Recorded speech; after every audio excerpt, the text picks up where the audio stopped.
আপনাদের সন্তানদেরকে যে কেস দেওয়া হয়েছে স্যার, এটা যদি আপনি একটু শেষ করে দেন তাহলে তাদের মনে একটু আনন্দ আসবে স্যার।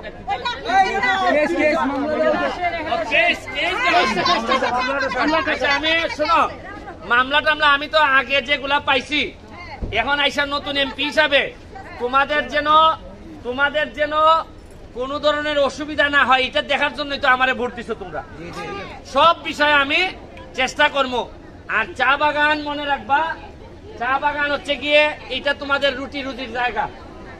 যারা মালিক পক্ষ আছে তোমরা এক পক্ষ, দুই পক্ষ সুন্দরভাবে চললে, ভালোভাবে চা বাগান চললে তোমাদের দাম থাকবে।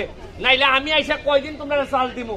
আমি মালিক পক্ষরে অনুরোধ করব, আপনাদের সন্তান মনে করিয়া যেভাবে যাতে অসুবিধা না হয়, অসুবিধা হইলে তো আমিও আছি, আমরা সবাই মিলে মালিক পক্ষ, তোমরা এমপি সবাই মিলে যেন সুন্দরভাবে বাগানটা চলে, বাগান চলতে যেন কোনো অসুবিধা না হয় এই দিকেও তোমরা খেয়াল রাখবে। কথাটা বুঝছো নি?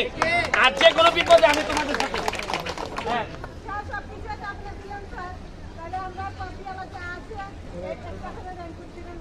রেইনকোট কতজন আছে?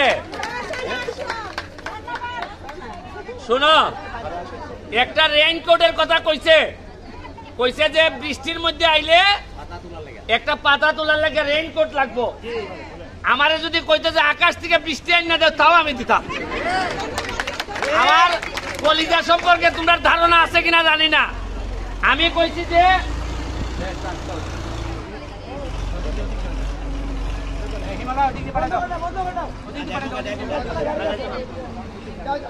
তোমরা রেইনকোটের লাগিয়া আমি নিজাম চৌধুরীরে বইলা যাইতেছি, রেইনকোটের লাগিয়া আপাতত 1 লাখ টাকা আমি বরাদ্দ দিলাম। তুমি আগামী সপ্তাহে কিনে যতগুলা হয়, এবং এরপরেও যেগুলা বাকি থাকবে তোমাদের জন্য কিনা হবে।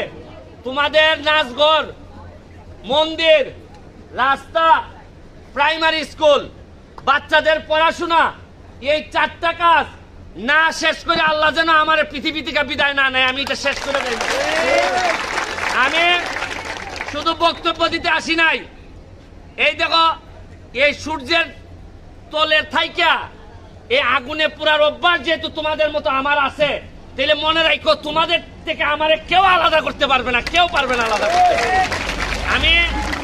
আমি আশা করি, দোয়া করি, আশীর্বাদ করি, তোমরা যে গাছের চারাটা আজকে দিয়ে যাব, মনে করবাই এই গাছের চারাটা আমার একটা বাচ্চা তোমাদের কাছে দেয়া দিছি পালার জন্য। বাচ্চা মনে করে আমার এই গাছটাকে বড় করবাই। এই গাছ থেকে যদি একটা আম তুমি খাইতে পারো, তাহলে এটাই হবে আমার সবচেয়ে বড় সফলতা। আমি বুঝাইতে পারছি?